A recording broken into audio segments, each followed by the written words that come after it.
Yo, what is good? I'm gonna do a past paper. Just thought it'd be useful for Pure 1.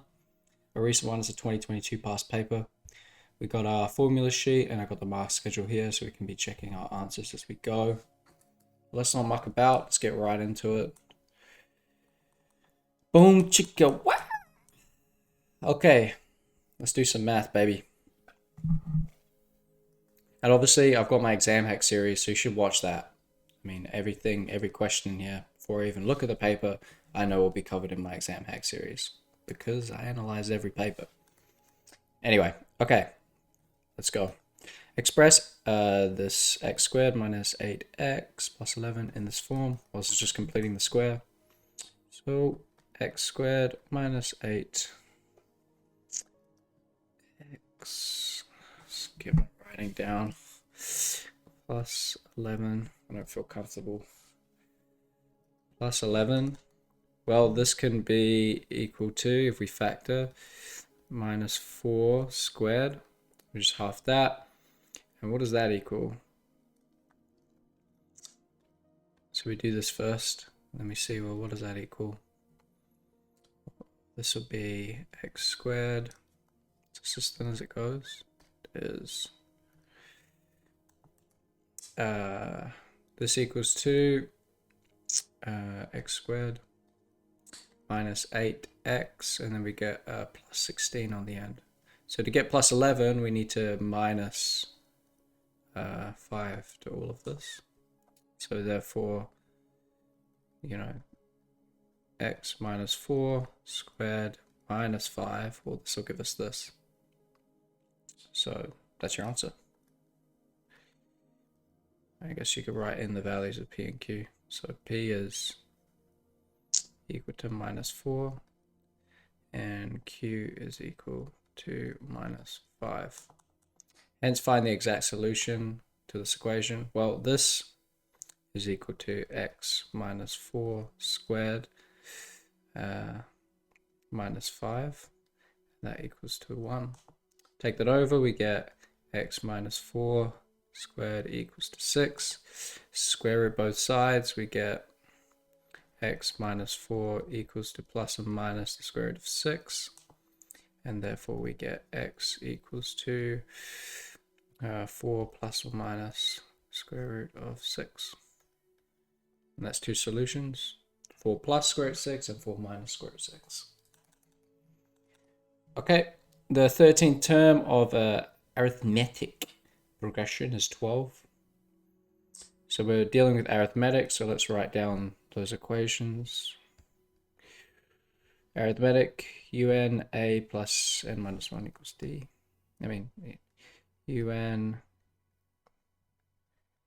plus n minus 1 times d. That's for the terms, and then the sum we'll also need, because I can see we have sum in here. Sum is half n 2a n minus 1. Equals to half n 2a minus n, I think it was plus actually, n minus 1 d. I'll just check that. Yeah. Okay. So let's write down what they give us. The 13th term of an arithmetic progression is 12. So u of 13 equals 12. What else do they give us? And the sum of the first 30 terms. So s of 30 equals to negative 15. Find the sum of the first 50 terms. So we want to find what S50 is. Well, I mean, as an equation, S50 will equal to a half of 50, which is 25, times 2a, which we don't know, and minus 1 will be 49d. So that's the equation for S50. So we need to find a and d, the difference between successive terms and the first term. If we find those, we can sub it into here and find what S50 is. And also I should be checking the answers.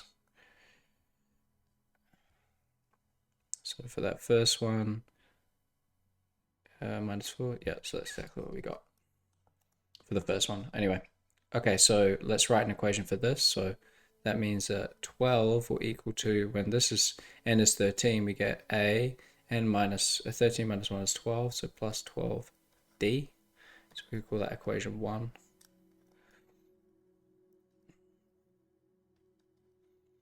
And for this S30, well, we're going to get 30 divided by 2, which is 15. So minus 15 equals 30 divided by 2, which is 15 of 2a plus 30 minus 1 is 29d.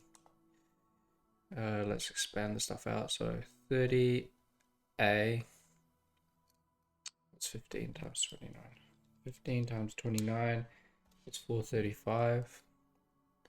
So this is plus 435d equals to minus 15, and we could call that equation 2. Okay, so we have two equations from those two things that they gave us with two unknowns, so we can find those unknowns. We rearrange this for a. We get a equals to, we take that over, it's 12 minus 12d, which can also be written like 12 of 1 minus d. So let's substitute 1 into 2. So we're substituting this into here, so we get 30, and this will help us find d. 30 of 12, 1 minus d, plus 435d equals minus 15. 30 times 12.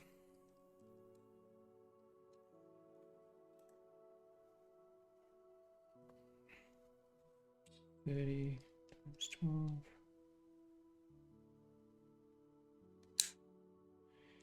is 360. 360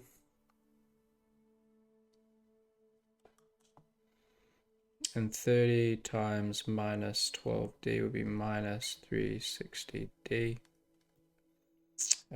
plus 435d equals minus 15. Okay, plus 435 is 75, so this gives us 75d. We take that over, we get minus 15 minus 360 minus 375 minus 375. So d will be divided by 75. D is minus 5. So therefore d is equal to minus 5. And therefore if we want to find a, we can just sub that into this one. So a will equal to 12 times 1 minus d, which is 1 minus minus 5, which is equal to 12 times 1 plus 5, which is 6, which equals to 12 times 6 is 72.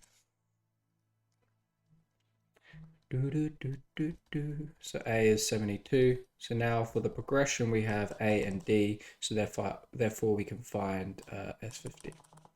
So therefore S50 will equal to 25 times 2 times a, which is 72, so 2 times 72. I'm just substituting it into here, plus 49d. D, which is minus 5. Okay. And then you plug all this into your calculator. Times 25. So it's minus 2525. So this equals to minus 25. Oh, 25.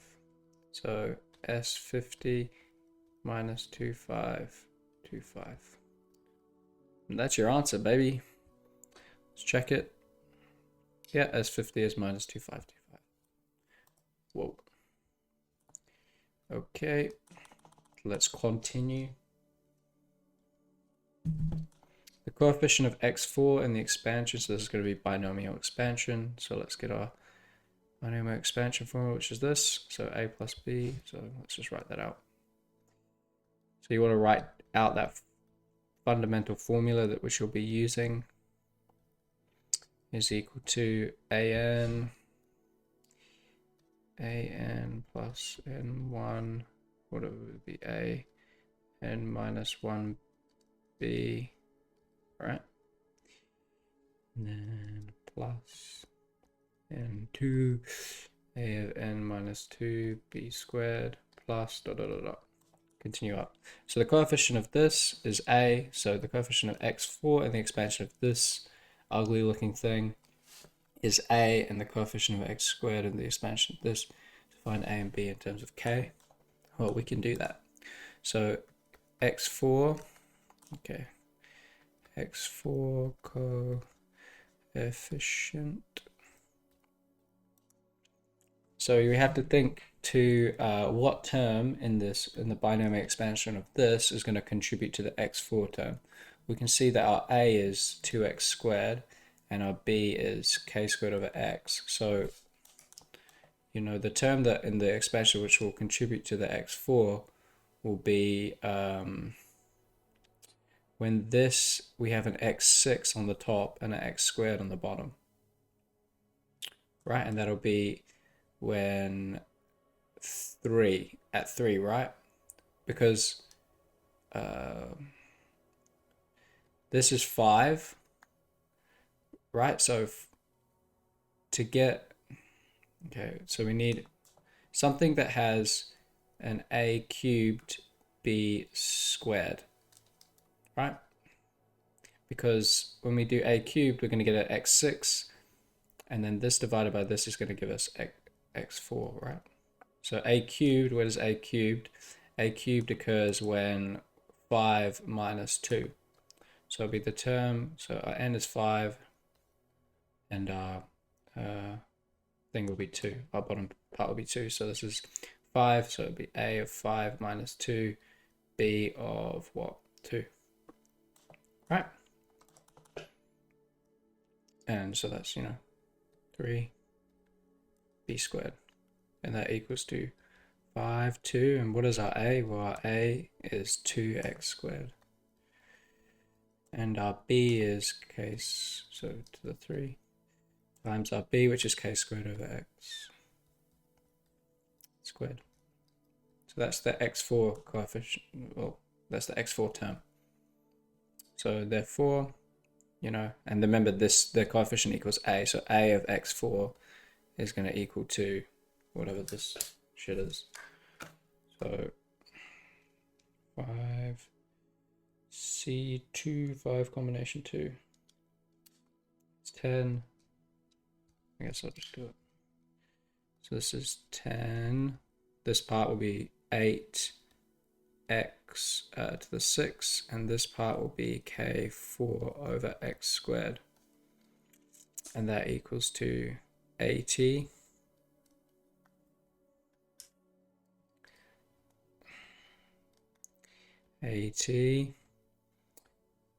k4, 6x to the 6 divided by x squared is going to be x4.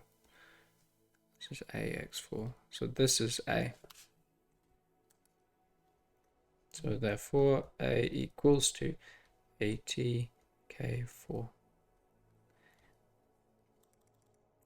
And also b, and this x squared. So x squared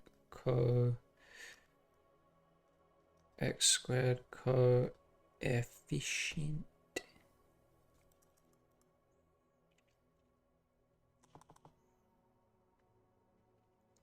is going to be, well, a is this and our b is this. So it's going to be when our a, we get an a squared term.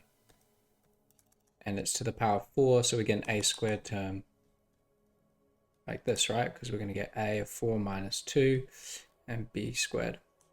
So we get a squared, b squared, right? Because that's going to give us an x squared, right? Because our a is this. So that equals to 4, 2 of a squared is 2k x squared. Kx squared, and our b is minus 1. It's going to be times minus 1 squared. So therefore bx squared will equal to 4c2, 6 times 2k squared will give us 4k squared x squared, and then 1. So this equals bx squared equals to 6 fours is 24, k squared x squared. So this is our b. So therefore b equals to 24k squared.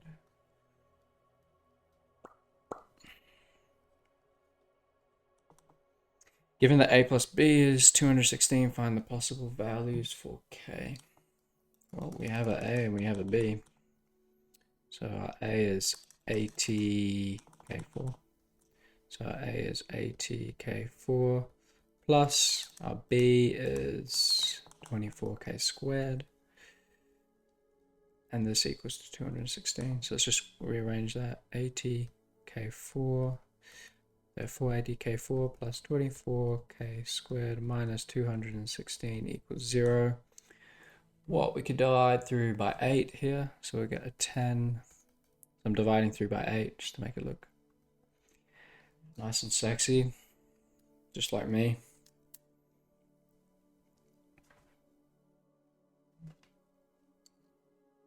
So this will be plus 3k squared, 216 divided by 8, and minus 27. Okay, so we can make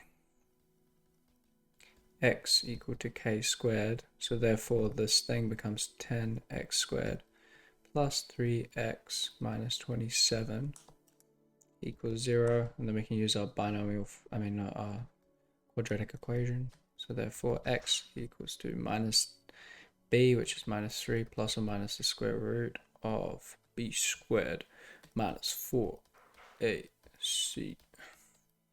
divided by 2a. Simplify this out. 9 minus plus times 10 times 27. Square root. So this whole thing becomes 33. So this is minus 3 plus or minus 33 over 20. So therefore we get x equals to minus 3 plus 33, which is divided by 20, which is 3 over 2. And we'll get x equals to minus 3. Or is this going to be negative? So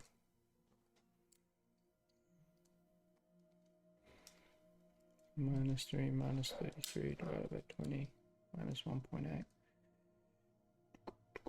It's not going to matter. I'll write it anyway. So this is minus 9 over 5, but this is not possible. Why is it not possible? Well, because x is k squared. K squared equals minus is a negative number. You can't square any number and get a negative. So this is, this is not possible. So it's this.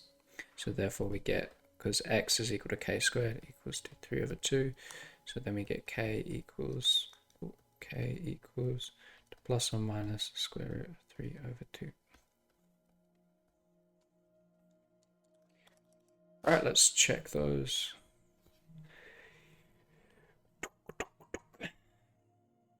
A is 80k4 and B is 24k squared. 80k4, 24k squared, and K is plus or minus 3 over 2.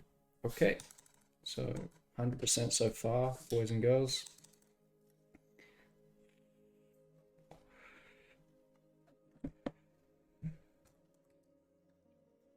Right, prove the identity.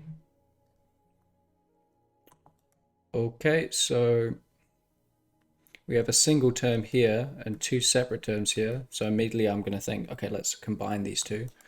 And we get a common denominator. So I'm going to change this. So it's sine cubed theta times, I'm going to times it by 1 plus sine theta. 1 plus sine theta over sine theta minus 1 times 1 plus sine theta.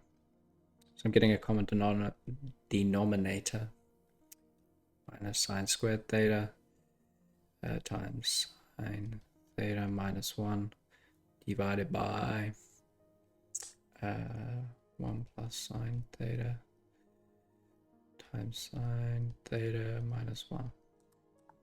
Okay. And then let's put these bad boys together. So therefore we get sine cubed theta of, I'm gonna write it like this, plus 1 minus sine squared theta of sine theta minus 1 divided by sine theta minus 1 and sine theta plus 1. We're just switching these around because it looks better. I'm all about beauty in mathematics. I like it to look nice. My handwriting might not confirm that moral, but I do like beauty. Okay, so this top part becomes sine. So now just simplify all this. So usually with these ones, you just want to see what happens, kind of. So let's just simplify all this stuff out. Sine cubed theta minus sine cubed theta. That's already a good sign. No pun intended. Plus sine squared theta divided by, let's expand this out as well. We're going to get sine squared theta, and you're going to get a minus sign plus a sign. So those two will cancel and we'll get a minus 1. Okay, let's simplify it further. Gone, gone. So this gives us what? Sine 4 theta plus squared theta. Just checking what we want to get. Okay. Divided by sine squared theta minus 1. And this can be simplified even further. Make it sine squared theta of sine squared theta plus 1 divided by what's this sine? Whoa. Okay, so we have this sine 1 plus sine squared here. So this somehow needs to become tan squared theta. And as we know, sine squared theta plus cos squared theta equals 1. And so 1 minus a cos squared theta equals 1 minus sine squared theta. So that's not quite that, but if we divide or times through by a minus cos squared theta is going to equal to sine squared theta minus 1, right? Which is what we have. So this bottom part becomes minus cos squared theta, and you know, tan theta equals sine theta over cos theta. So obviously tan squared theta equals sine squared theta over cos theta. So minus will equal minus, because this is now minus. So we're saying minus sine squared theta over cos squared theta times sine squared. I'm pretty sure they write it like this. Doesn't matter though. Right? So this is tan squared theta minus tan squared theta. And that's what they wanted. So that's a big fat tick, baby. Hence solve this equation. Well, this is equal to minus tan squared theta of 1 plus sine squared theta. Wait, was it squared? 1 plus sine, yep. So therefore we get minus tan squared theta times 1 plus sine squared theta equals 2 tan squared theta 1 minus sine squared theta. Okay, now we can't just divide through by tan squared theta because tan squared theta could equal 0. So we can't do that. But we can expand all this stuff out. So minus tan squared theta minus tan squared theta sine squared theta equals to tan squared theta minus tan squared theta sine squared theta. Like those two are going to cancel each other. So we get minus tan squared theta equals tan squared theta. Take that over, we get 2 tan squared theta equals 0. We can divide through by 2, and we can also square root both sides. We get tan theta equals 0, which is actually pretty easy to find. So where does this equal 0? Remember, theta is between 0 and 2 pi. So this will equal 0. If you look at the tan graph, it'll equal 0 at 0 and 2 pi. All right, let's check that. We proved that, so we know that one's right. The answer 0 and does it include or not? Yep, so that's cool. Right, 5.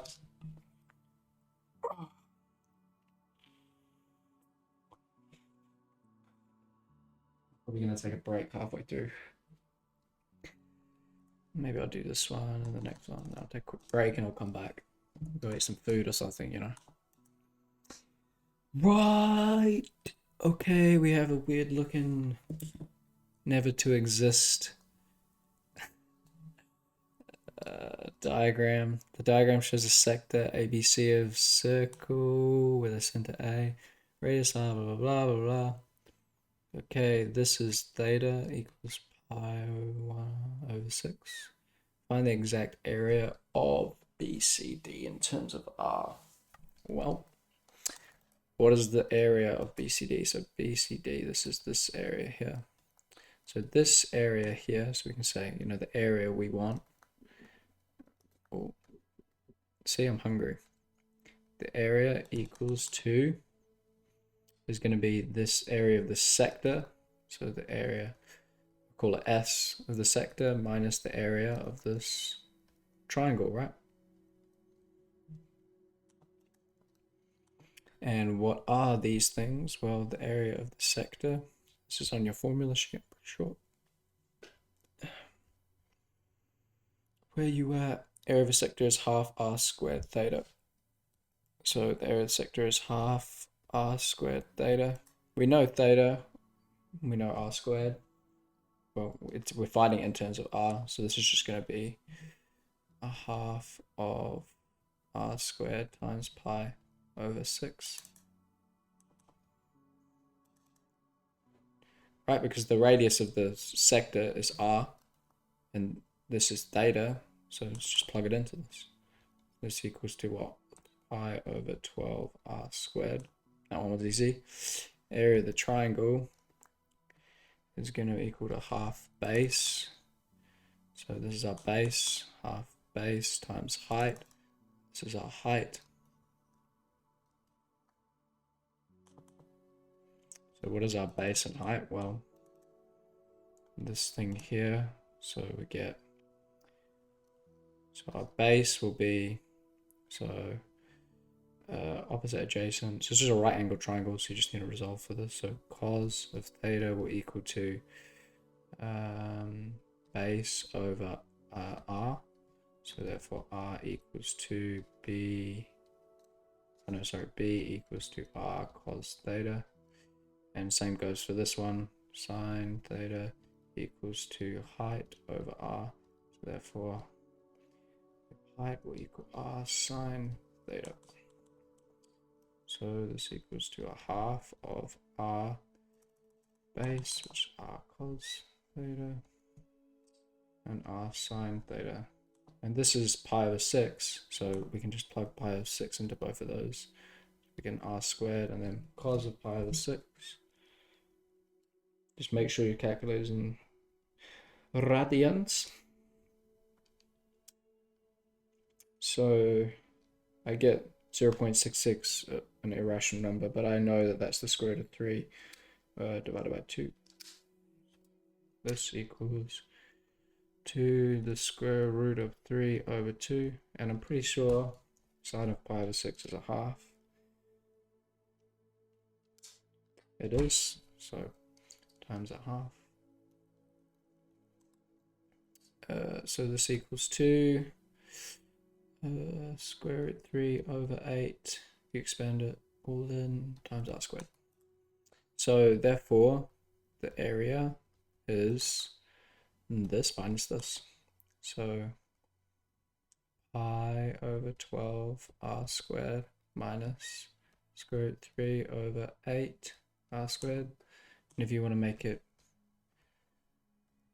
look even more beautiful, which I always recommend, as mathematics can be in some ways beautiful, that's your answer.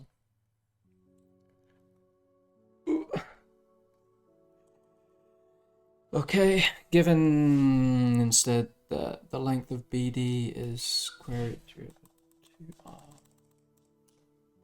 Length of BD.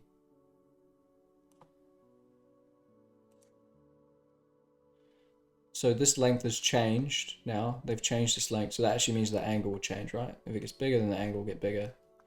And if it gets smaller, well, then the angle will get smaller. So, okay.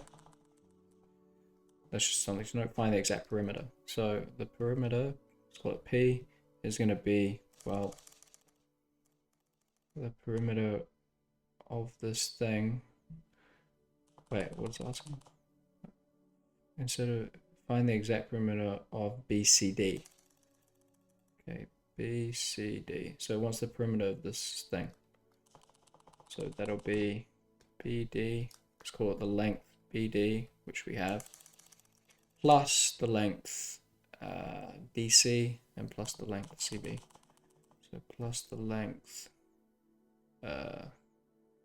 DC plus the length brain plus the length CB. Well, we know this, so the length BD equals to square root 3 over 2r. And I think quickly we should just calculate what this new angle is going to be. Right, we can say, so let's calculate this new angle because we've changed this length, so the angle will change. So we can say opposite over hypotenuse, so sine theta equals opposite, which is square root 3 over 2r, square root 3 over 2r divided by hypotenuse, which is r. So, you know, theta will equal sine inverse of square root 3 over 2. Put that into your calculator. Root 3 divided by 2. Shift sign. Is that, I'm going to get it into radians, divided by pi, or times 180. So it's what? Pi over 3. So theta is 60 degrees, or pi over 3. So that's just something to note. It's probably going to need that. Let's be real. Okay, let's do the length of DC next. Length of DC. The length of DC is going to be, well, this length is R, so it's going to be R minus the length of AD. And the length of AD is this, but now theta has changed, so it's going to be, so it's going to be R minus brain r cos theta, right? This length was this, but now theta is pi over 3 instead of pi over 6, right? It's r, this length is r minus this length AD will give us this DC length, right? So that equals to r of 1 minus cos of now pi over 3. That's cos of pi over 3. I'm going to take a wild stab again. I think it's a half. And it is. Yeah, boy. I don't know why I remember that. It's pretty useless to remember, but... Okay, so it's 1 minus a half, so there's just going to be a... Okay, I'll write it out. R is 1 minus 1/2. It's going to be half r. Okay, so we have this, and now let's find length CB. The length CB is just the arc length, right? Which is on your formula sheet. Arc length, so r theta. So the arc length is r times theta. which is r times pi over 3, which equals pi over 3r. Therefore, the perimeter equals to square root 3 over 2r plus half r plus pi over 3r. Okay, let's check these.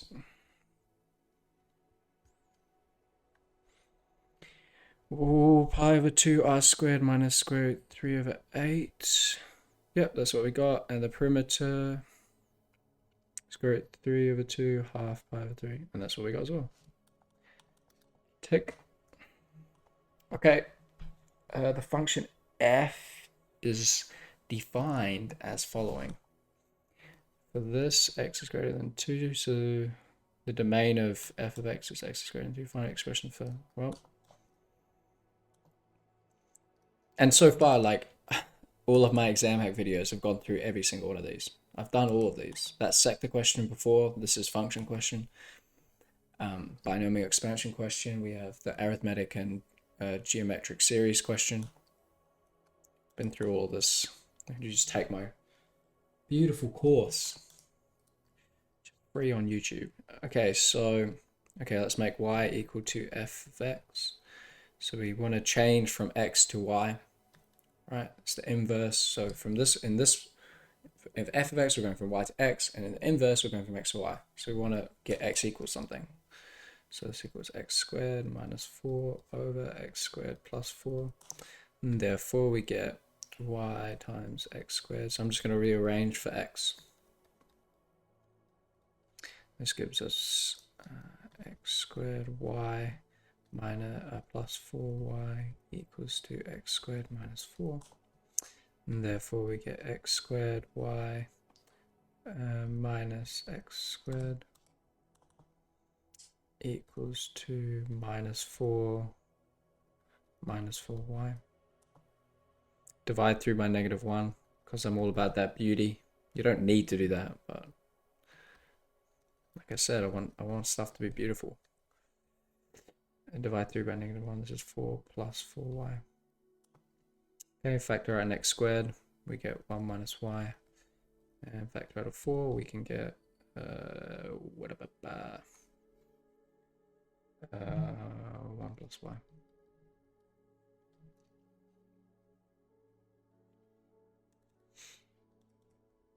Okay, so therefore we get x squared equals to 4 of y plus 1 divided by 1 minus y, square root both sides, we get plus or minus.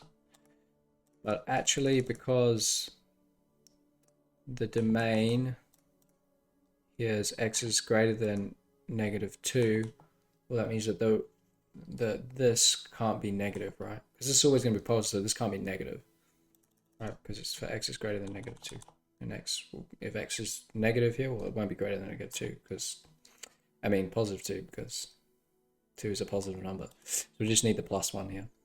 Okay, so therefore, the inverse of x will equal to the square root of 4 of x plus 1 over 1 minus y. I mean, 1 minus x.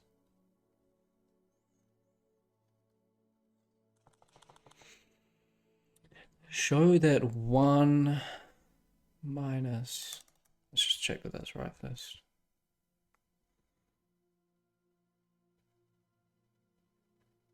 Yep, 4x plus 4, 4x plus 4 over 1 minus x. And they took the negative out as well. See? Without plus or minus, so plus. Okay.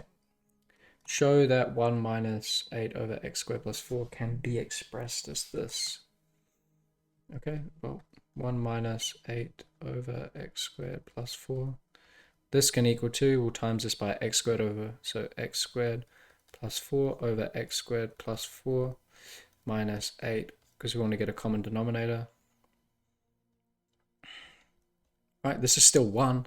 I'm just mathematically manipulating it. So this equals to x squared 4 plus 4 minus 8, which will be minus 4 over x squared plus 4. Okay, so we showed that. and hence state the range of f. So that means that f of x equals to 1 minus 8 over x squared plus 4. 4x is greater than 2. Well, the range that this can take, well, this, when this is 2, this will be 1 and f of x will be 0. You know, because f of 2 gives us 0, right? And then it'll go up and up and up, and this will, you know, this goes off to infinity, and when this bottom part here is really big, well, this just 8 divided by something absolutely massive is going to be 0, or very close to 0. So it will tend towards a max value of 1, right? 1 minus 0 is 1. So it'll be between and 1. Explain why the composite function of fx. So f of x that's the composite function, cannot be formed. Well, because it can't be formed because this is the domain. So this now in this function, this is the domain which we know was x is greater than 2.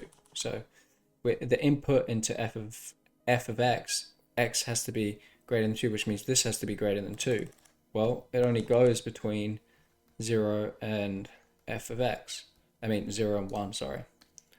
So you can say that, I guess, the range, like you could say it like the range of f of x doesn't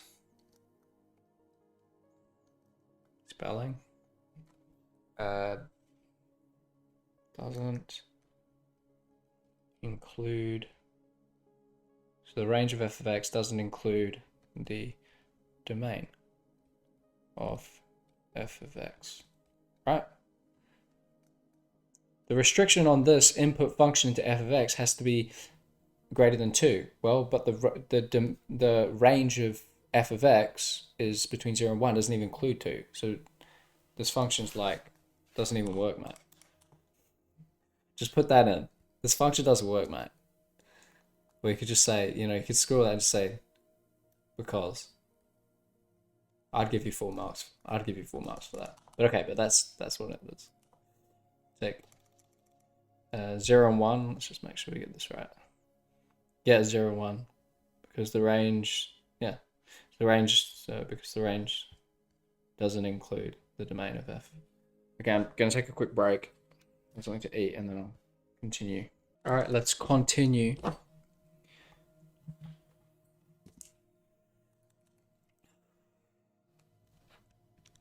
Let's continue with mathematics.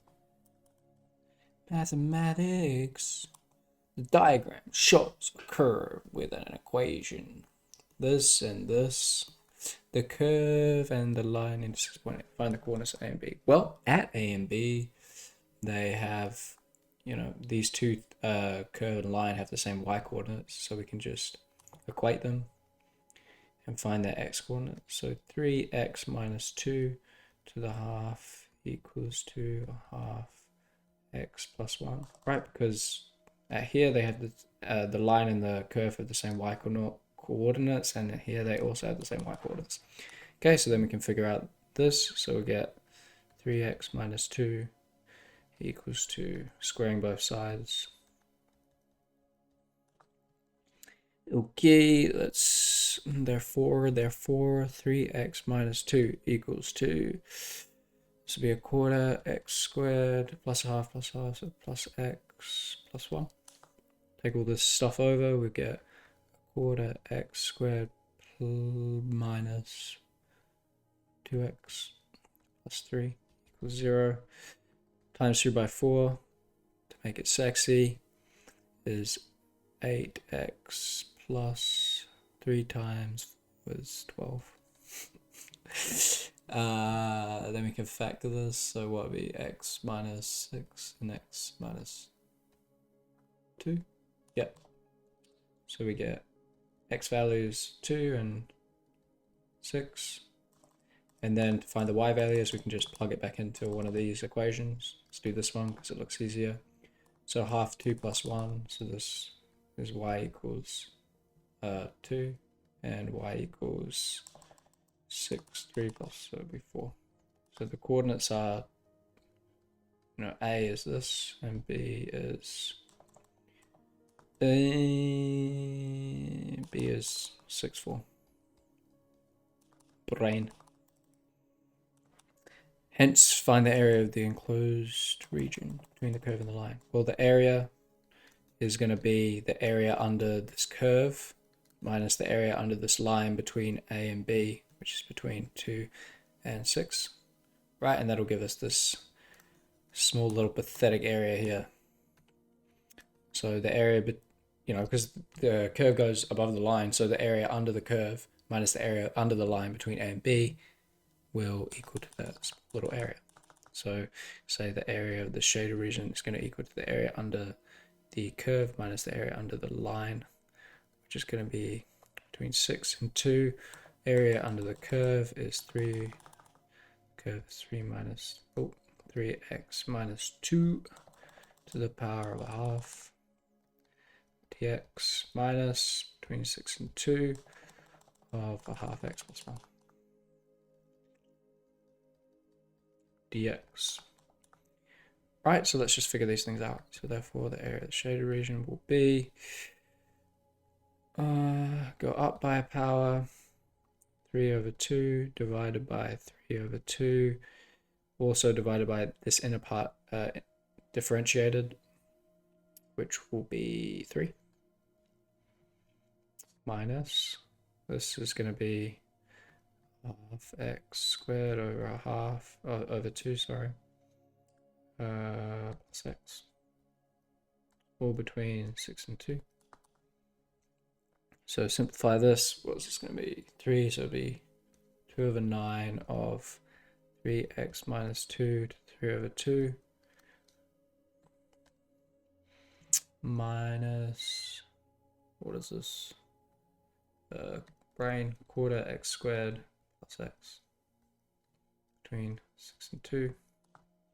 So therefore the area of the shaded region, so plug these values in now, we get 2 over 9, what is this? So 6, 18, 16.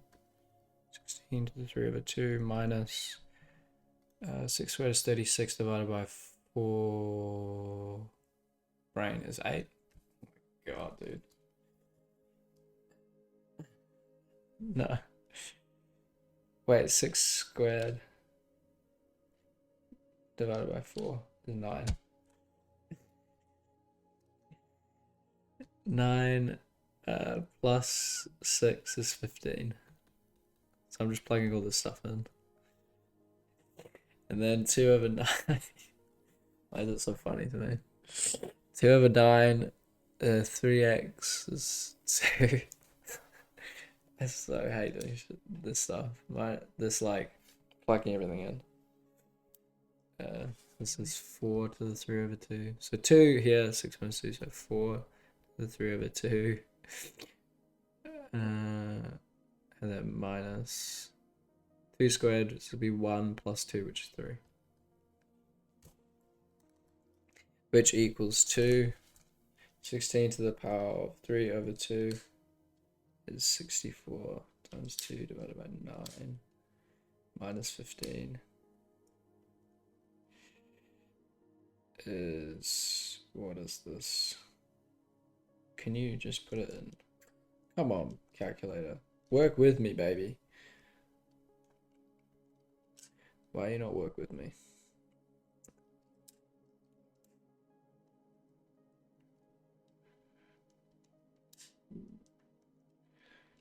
My calculator's being lame. This is 128 minus 15, and this is going to be minus 4 to the power of 3 over 2 times 2 divided by 9 minus 3, which is minus 11 over 9. 128 divided by 9 minus 15. Oh, man.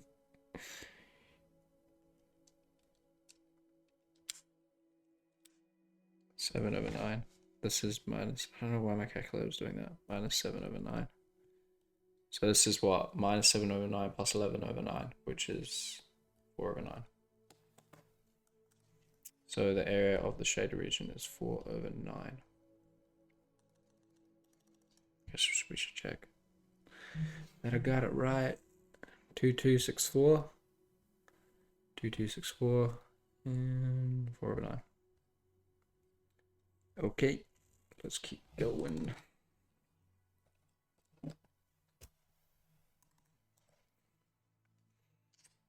The curve y equals sin of x is transformed to this. Describe fully the sequence of transformations that combine. Clear the order in which the transformations are applied. Okay, well, we're shifting by 30 in the positive x direction. I have this on my exam hack series. That's why I'm not explaining everything in too much detail. I'm just going through it because I'm assuming you've already watched my exam hack series. We're shifting in the 30 degrees in the positive x direction. We're then halving this, so we're doubling the period, so stretching it in 2 in the x direction, and then stretching it 4 in the y direction. So we can say, you know, sine of x going to sine of x minus 30 degrees. Well, this is translating in x direction. Why is this 5 marks? Seems like a lot. In x direction, so by, they like to write it like this. So this is, we're adding 30 degrees, so we're going the positive x direction, and obviously we're not going anywhere in the y direction. So by this, and then when we go from this to sine over half x minus 30 degrees, well, we're halving this, which means we're doubling the period. I mean, we're stretching it by 2 in the x direction. So this is stretch by 2 in x direction. And then from this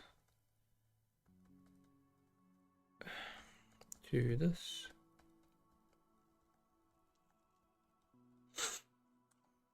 this is stretch by 4 in y direction. Okay, that's all we've done, right? To get from sine x to here. Can't see anything else.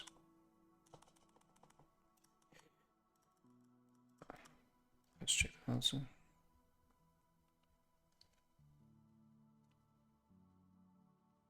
Yep, so translate by 30, 0 is what I said. And then stretch by a factor of 2 in the x direction, stretch by 2 in the x direction, and then stretch by a factor of 4 in the y direction. And it's in that order, right? Because if we stretch it, then move it, and then expand, like with translations, you know, order does matter. They're not always one-to-one. You can't always just, you know, stretching and then moving will not be the same, especially for a sine function, will not always be the same as moving then stretching. I mean, it won't, ever. Anyway, find the exact solution for this. Okay? 4 sine over half x minus 30 degrees equals, say minus 30, equals to 2 square root 2. Divide through by 4 gives us a half square root 2. Take the inverse sine, we get square root 2 over 2, which is going to give us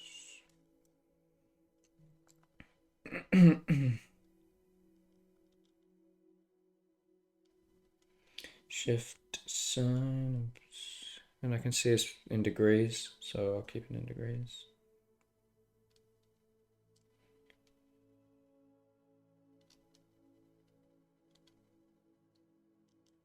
Square root 2 divided by 2. Shift sign. 45 degrees. Sometimes I just drift off. Like I was just looking at my calculator, just like drifted off. Go into another dimension, baby. Okay, so this equals 45 degrees, but because it's between 0 and 360, this is our sine function. You know, this is 360 degrees, this is 180 degrees, and so this value here is giving us 45, which would be like here. This would be 45, and then it'll also be here, and it'll be other ones, but we're only interested between 180 and 360, so this one here will just be 180 minus 45. It's 135 and 135 degrees. So, and it will have heaps more, but we don't care about it because we're only interested between 0 and 360. And then we just, for each of these, you know, we plus 30 times by 2. You know, just because a half of x minus 30, well, equals to 45 degrees, 135 degrees. So therefore x will be 45 times 2. I mean 45 minus 30, I mean plus 30 times 2 is 150 degrees. And 135 plus 30 times 2 is 30 degrees. Right. I mean, it's another case of where order matters, right? If I times by 2 and then add 30, it's going to be different, right? 45 times by 2 add 30 is 120. You know, order matters. Order matters, man. Order matters in life. I just thought of a pretty crass example, but I'm not going to say it. Okay, cool. I guess we should check that that's right. And it is right. I need a toilet. I'll be back in a second. Righto, piss completed. Piss completed, mate. Let's finish this off. I think we got a couple more questions here. Yep. Okay. The equation of a circle is this. Find the coordinates of the center of the circle and the radius, and hence finds the lowest point of the circle. Okay, so the general form, again, I have an exam hack series on this. I have an exam hack series on everything, baby. Is this. This is the general form, which I actually prove in that video. Minus b squared, when a and b are the center, and this equals r squared, and this is the radius. So we need to get this in this form, and we can do that by completing the square of these things. So if we rewrite this is x squared, we have a plus 6x, and then a plus y squared here, minus 2y is equals to 26. Well, this in completed square form will be x minus 3, x plus 3 squared. Then we're going to get a 9 in the end, so we need to minus a 9. Plus y minus 1 squared. We're going to get a 1 on the end, so we need to minus a 1. Is equals 26. So we get x plus 3 squared plus y minus 1 squared. So this will be minus 10. I'll take that over. That'll be 36. Or 6 squared. So therefore, you know, the center is at what will be at minus 3, 1, and the radius is 6. And it also wants the lowest point of the circle. Well, your circle's this, right? This is at, the center is at minus 3, x, 1, y. The lowest point, because this is distance 6, is 6 down in the y direction. So this is minus 3, minus 5, right? So lowest point is minus 3, minus 5. Find the set of values of k for which the line of this intersects the two distinct points. So this is the discriminant question, which I also have an exam hack series on.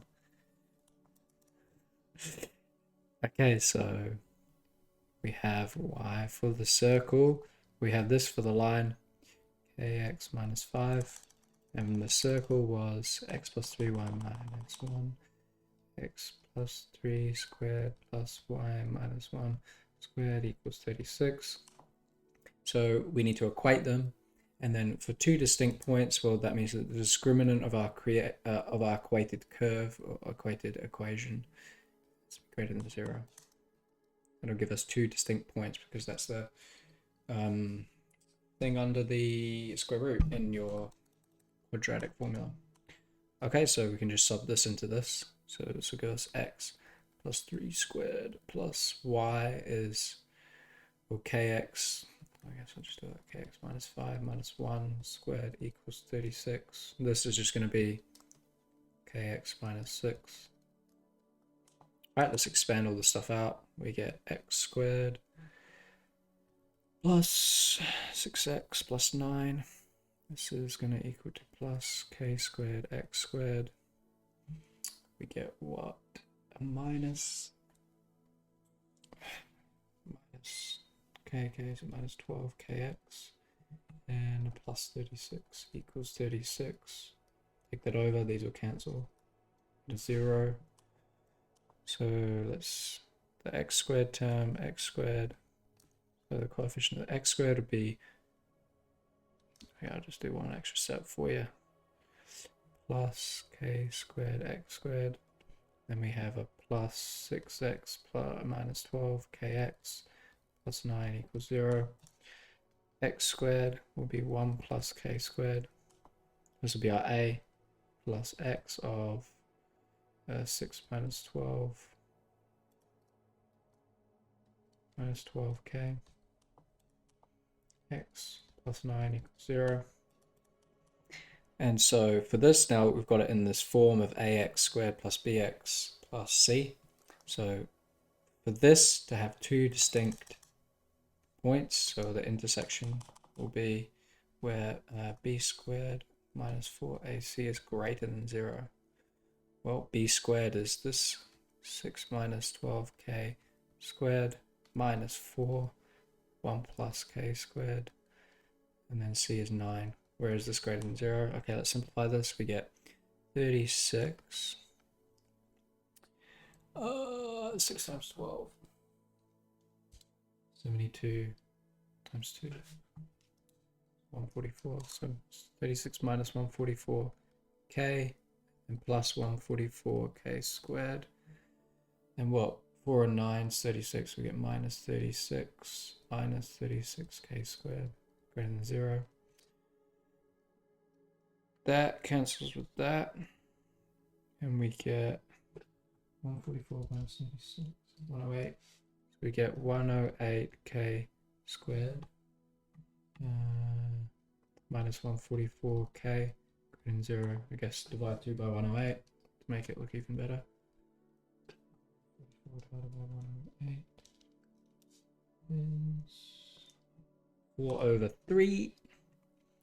4 over 3k greater than 0. So we want to know for what k values is this greater than 0? Well, you know, if we just set up, whereas we want to know where this, let's say y equals this, maybe that's confusing, but we want to know where this equals 0. Well, it's going to equal 0. Factor out a k, we get k minus 4 over 3. So it's going to be equal to 0. So this is k at 0 and at 4 over 3, right? But we want to know, so I'm just finding, so we want to know where is it greater than 0? Well, this is greater than 0 here and here. So for k is less than 0 and for k is greater than 4 over 3. That's where this is greater than 0, which is where there is two distinct points in which this line and this circle intersect. Guess we should check this. Okay, minus 3, 1, 6. minus 3, 1, 6, minus 3, minus 5, minus 3, minus 5. Yep. And k is less than 0.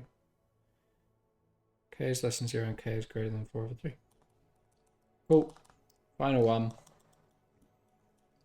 Don't want to brag, but I'm on 100% so far. No, I'm just kidding. Right. Okay. Last question.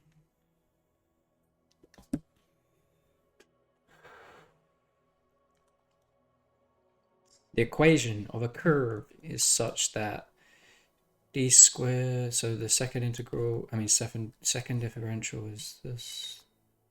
Curve has a stationary point here. Determine the nature of that stationary point. Well, the nature of that stationary point, we want to know at x equals, so it's at x equals -1. This thing is going to equal to 6 -1 squared minus 4 over -1 cubed, which is going to be 6 plus 4, which equals to 10, which is greater than 0. So therefore, it's a minimum. Right, if it's less than 0, it'll be a maximum. Find the equation of the curve.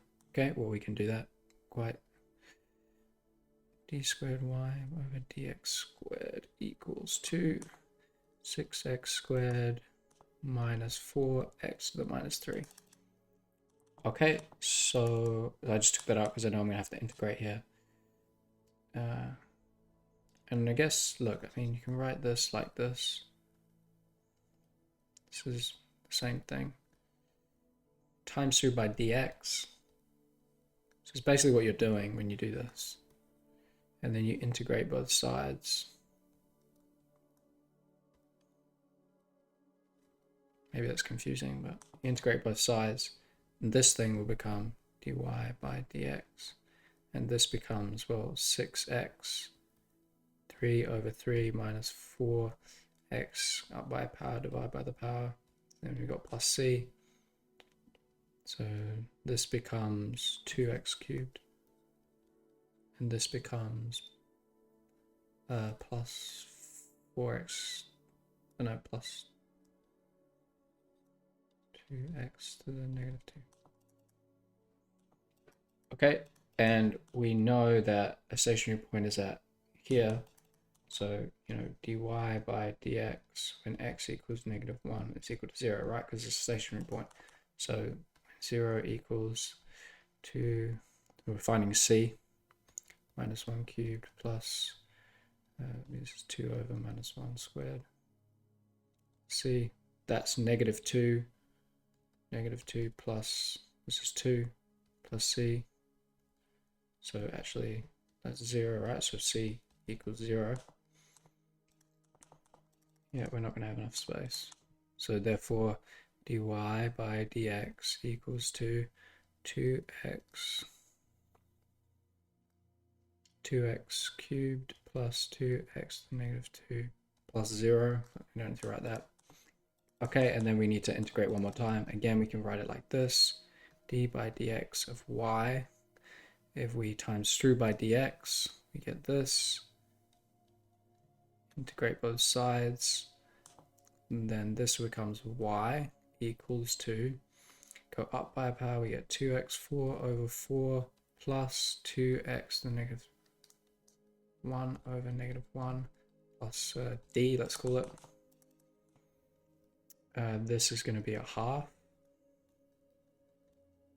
And this is going to be minus 2 over x. Okay. And now we have also a point on this curve. So the point is -1 over 2. So we're doing this to find d. -1 to the 4 will be a half. Minus 2 divided by -1. Minus that would be plus 2 plus d. So 1/2 plus 2. And then 9 over 2 minus that. So just rearrange for d. 1/2 plus 2. 9 over 2 minus 1. Plus 2. So therefore this gives us d equals 2. And so therefore our y equals to a half x4 minus 2 over x plus 2. That's the equation of your curve. Okay, show that the curve has no other stationary points. Well, stationary points occur when x equals 0. Well, dy by dx we found. Where is it? Where you at, dy by dx? It's this, right? Yeah, this, because it's 0. So dy by dx is 2x cubed plus 2 over x squared. So dy by dx equals 2x cubed plus 2 over x3 is equals 0, not x3, x2 is equals 0, times through by x cubed, we get 2x5 plus 2 equals 0, divide through by 2, so we get x5 equals negative 1, and then if we, take this to the power of 1 over 5 and this to the power of 1 over 5, this gives us therefore x equals minus 1 to the 1 over 5, and that is minus 1. So therefore x equals minus 1 is the only stationary point, right? Which is the one they give us at the start. So there's no other stationary point, so therefore no other stationary points. And finally, a point A. Man, these exams are quite long. A point A is moving along a curve. Sorry if I'm going a little fast, but I mean, I have covered all of this content in my exam hack series, so I'm pre-assuming that you've gone through that. And so I just thought it'd be useful to go through a recent paper. Anyway, so the point a point A, that's some pretty shit wording if I'm being honest. A point B. A point A is moving along a curve, and the y coordinate of A is increasing at a rate of, so dy by dt is going to be the chain rule. And I cover this in my differentiation video in my exam hack series. Dy by dt is constant, 5 for the point A, and find the rate of increase of the x coordinate of A when x equals. So we want to find what dx by dt is at x equals 1.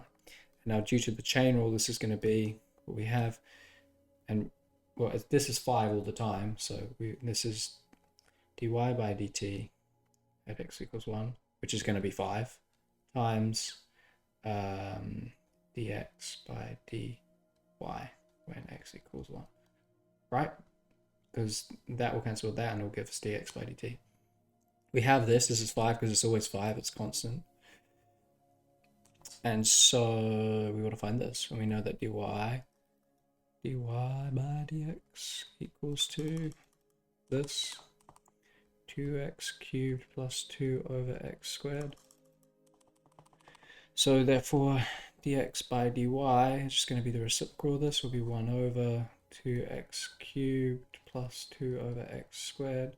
So at x equals 1, this is going to be 1 cubed, 1, which is 2 plus 2, which is 4. Right, so therefore dx by dt when x equals 1 is going to be 5 times a quarter, which is 5 over 4, which is your answer. Finished. Oh, I guess I should check those. Minimum half x4 minus 2 over x, half x4 minus 2 over x plus 2. That's what I got. Showing there's no other stationary points. Yeah, that's what I said. And 5 over 4 and 5 over 4. Okay, cool. That's it. So hopefully that was useful. I want to say that I have, so a little promotion here. I have Pure 3, so Pure 3 and Statistics 2, which I'm currently in the process of making right now, both on my Patreon.